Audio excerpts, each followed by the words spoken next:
నా ఆలోచన. అలాగే ఈ అన్మాన్డ్ ఉద్యోగులు అందరూ పనిచేస్తూ కాళ్ళు చేతులు పోయిన వాళ్ళు ఉన్నారు, ప్రాణాలు బొడగొట్టుకున్న వాళ్ళు ఉన్నారు. వారందరూ కూడా ఇవాళ ఇలాంటి పరిస్థితిలో వాళ్ళు దిక్కుతోచని పరిస్థితుల్లో వాళ్ళు రోడ్డు మీద ఉన్నారు. ప్రాణాలు పోయిన వారి కుటుంబాలు రోడ్డు మీదకి వచ్చినాయి. కాబట్టి అన్మాన్డ్ ఉద్యోగులను తీసుకోవాలా, వారిని సరిదిద్దాలా, ఆర్టిజన్స్గా గుర్తించాలా, వారిని ఎన్పిడిసిఎల్లో కూడా ఎస్పీడీసీఎల్లో ఎలా చేశారో అలా చేయాలనేది నా ఆలోచన అండి. అలాగే విద్యుత్ శాఖలో 20 సంవత్సరాలుగా మీటర్ రీడింగ్ చేస్తున్నటువంటి సభ్యులు ఉన్నారు. వీరందరినీ కూడా కరెంటు బిల్లులు ఇస్తూ ఇంటికి వెళ్ళి మీటర్ రీడింగ్ చూసి కరెంటు బిల్లులు ఇస్తున్నటువంటి వారికి కూడా ఇప్పటి వరకు ఆగమ్య గోచరంగానే ఉన్నది. వాళ్ళను ఎక్కడ కూడా తీసుకోవట్లేదు. వాళ్ళని ఇప్పటికీ కాంట్రాక్ట్ బేస్ని అట్లనే చేస్తూ విద్యుత్ మీటర్ రీడింగు కార్మికుల సమస్యలను కూడా మంత్రి గారు చూడాలనేది ఆలోచించి చేయాలా. వీళ్ళు 2300 మంది ఇప్పటికీ పనిచేస్తున్నారు. అలాగే అన్మాన్డ్ ఉద్యోగస్తులు ఎవరైతే ఉన్నారో వారు 1400 మంది ఉన్నారు. 1600 మంది ఉన్న దగ్గర 200 మంది చనిపోయారు, కాళ్ళు చేతులు పోయాయి. ఇంకా 1400 మంది ఉన్నారు. వారిని కూడా గుర్తించాలనేది నేను కోరుకుంటున్నాను. అట్లాగే ఏది ఏమైనా ఇవాళటి వరకు ఎక్కడైతే వ్యవసాయ కనెక్షన్లు రైతులకు ఏదైతే కొత్త లైన్ వేయడానికి కేవలం 75,000 మాత్రమే ఇస్తున్నారు. పెరిగిన ధరలకు సరిపోవట్లేదు. కొత్త లైన్లు వేసుకునే రైతులకు ప్రభుత్వం మొత్తం ఖర్చు భరించాల్సిన అవసరం ఉందని చెప్తున్నాం. ఏవైతే ప్రజలకు అడగని హామీలను కూడా ఇస్తూ ప్రజలకు చెప్పడం కన్నా మీరు కనీసము వీరిని ఆదుకునే పరిస్థితిలో ఉండాలా. రైతులకు వారు ఉచితంగానే ఖర్చు లేకుండా ఆ లైన్లు వేయగలిగే పరిస్థితికి తీసుకురావాలని చెప్పి ప్రభుత్వాన్ని కోరుతున్నాం. అలాగే ఏదున్నా ఏం చేసినా కేంద్ర ప్రభుత్వం ఉదయ్ స్కీమ్ కింద ఏదైతే స్మార్ట్ మీటర్లు అని చెప్పిందో ఆ స్మార్ట్ మీటర్లను ఈ ప్రభుత్వం మేము వాళ్ళిద్దరూ ఒకటైపోయారు, మోటార్లకు కూడా మీటర్లు పెట్టాలని చెప్పారని వాళ్ళు మొత్తుకున్నారు. ఇప్పుడు ఉన్న వాళ్ళు వీళ్ళు మొత్తుకుంటున్నారు. అన్న ఏది అయినా కానీ రీఛార్జ్ అనేది ప్రతి ఫోన్లో ప్రతి దగ్గర ఇంటి దగ్గర ఉంటే వస్తున్నది. ముందు పేమెంట్ చేసిన తర్వాతనే డబ్బులు కట్టిన తర్వాతనే వస్తువు మన ఇంటికి వచ్చే పరిస్థితి వచ్చింది. ఇవాళ స్మార్ట్ మీటర్లు పెట్టడం వల్ల రీఛార్జ్ చేసుకొని ప్రజలకు అవసరం ఉన్న కాడికి వాడుకుంటారు, అవసరం లేనప్పుడు వాడుకోరు అనేది ఆలోచన.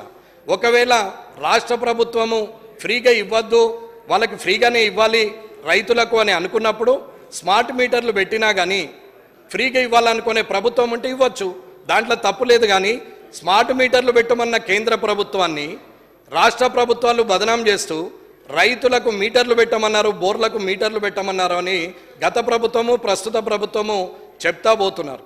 అది నిజం కాదు. స్మార్ట్ మీటర్లు పెట్టమన్నది ఉదయ్ స్కీమ్ కింద నిజమే. ప్రభుత్వం కానీ కేంద్ర ప్రభుత్వం కానీ ఒకవేళ ఉచితంగానే రైతులకు ఇవ్వాలని ఏ ప్రభుత్వాలు అయితే మాటిచ్చి మేనిఫెస్టోలో పెట్టుకొని ఉచిత కరెంట్ ఇస్తాం రైతులకని అన్నప్పుడు ఆ స్మార్ట్ మీటర్లు ఉన్నా కానీ ఆ స్మార్ట్ మీటర్ల మీద బిల్లు ఎంత అయితే అవుతుందో దాని బిల్లులు ఈ స్మార్ట్ రీఛార్జులు చేసుకుంటూ ప్రభుత్వం వెళ్లాల్సిన అవసరం ఉంది. ఉచితంగా ఇవ్వద్దని ఎవరు అనలేరు. మీరు ఒకవేళ ఉచితంగా ఇవ్వాలని రాష్ట్ర ప్రభుత్వాలు అనుకున్నప్పుడు ఆ బిల్లులు ఖచ్చితంగా కట్టచ్చు. కానీ స్మార్ట్ మీటర్లే వద్దు, మొత్తానికి అక్కడ ఉండాలంటే అకౌంటబిలిటీ లేకుండా డిస్కమ్లు మొత్తము ఇవాళ అప్పులలో కూరుకుపోయే పరిస్థితికి తీసుకొస్తే అది బాగుండదు అనేది ఆలోచన. ఇకపోతే ఎలక్ట్రిసిటీ విషయంలో ఎవరైతే ఆరోపణలు చేస్తున్నారో అవినీతి చేశారని ఇప్పటి ప్రభుత్వం అంటుంది. అవినీతి చేయలేదు, మేము నిజాయితీగా పనిచేసినామని గత ప్రభుత్వం అంటున్నప్పుడు హౌస్ కమిటీ వేయమని డిమాండ్ చేస్తున్నారు. మంత్రులు కూడా రాజీనామాలకు సిద్ధపడుతున్నారు.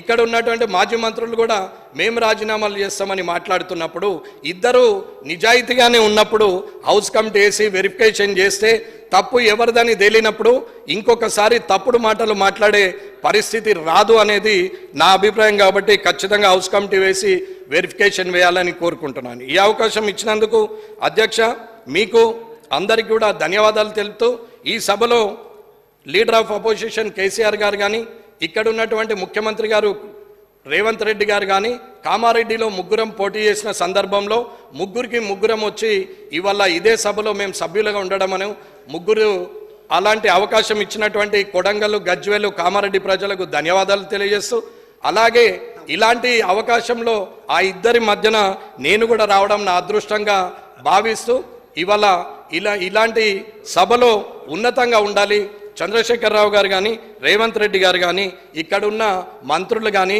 కొత్తగా వచ్చిన సభ్యులు కానీ అనుభవం ఉన్న సభ్యులు కానీ అందరూ కూడా ఆదర్శప్రాయంగా ఉంటే బాగుంటుంది. కానీ ప్రజల విషయం మర్చిపోయి ఒకరి మీద ఒకరు ఆరోపణలు చేసుకోవడం అనేది బాగాలేదు. కాబట్టి ఇది మీ ద్వారా తెలియజేయడానికి నేను తెలిపాను అధ్యక్ష. కాబట్టి ఈ అవకాశం ఇచ్చినందుకు ధన్యవాదాలు తెలియజేస్తున్నాను. శ్రీ కూనమనేని సాంబశివరావు. అధ్యక్ష నమస్కారం. ఈ పవర్ ప్రాజెక్ట్స్ సంబంధించి మాట్లాడేటప్పుడు దీనిలో సింగరేణిని కూడా ఎనర్జీ గ్రాంట్ పైన మాట్లాడుతున్నాం కాబట్టి సింగరేణిని కూడా జోడించి మంత్రి గారైనా లేకపోతే మేమైనా రెండింటికి సంబంధించి మాట్లాడితే బాగుంటుందని నా అభిప్రాయం. ఇవాళ ఒక పవర్ ప్లాంటే కాదు అప్పుల్లో మునిగిపోవటం, విద్యుత్తు విభాగమే కాదు తాను మునిగిపోతూ సింగరేణిని కూడా తీవ్రమైనటువంటి అప్పుల వైపు లేకపోతే నష్టాల వైపు ముంచడానికి ఈ విద్యుత్తు ప్రాజెక్టులు లేకపోతే జెన్కో లేకపోతే దాన్ని నిర్వహించినటువంటి అధికారులు ప్రయత్నం చేస్తూ ఉన్నారు. ఇప్పటికి కూడా సింగరేణికి దాదాపు 21,000 కోట్లు విద్యుత్ డిపార్ట్మెంటు బాకీ ఉంది. ఆ బాకీ అలాగే ఉంటుంది. అక్కడ కార్మికులకు మాత్రం ఏ సౌకర్యాలు ఉండవు. అసలు టోటల్గా చూస్తే మొన్న శ్వేతపత్రంలో 70-80 వేల కోట్లు విద్యుత్ రంగంలో అప్పులు ఉన్నట్టుగా చూపెట్టారు. అసలు ఈ అప్పులు ఎందుకు అయ్యాయి? ఈ అప్పులు ఇలా ఉండగానే మరలా సింగరేణికి ఎందుకు తీర్చలేకపోతున్నారు? విద్యుత్ అంతా ఏమవుతుంది? విద్యుత్ మీద వచ్చే ఆదాయం ఏమవుతుంది? వీటన్నిటిపైన శ్వేతపత్రం విడుదల చేశారు, బాగానే ఉంది. అలాగే విచారణ కమిషన్ కూడా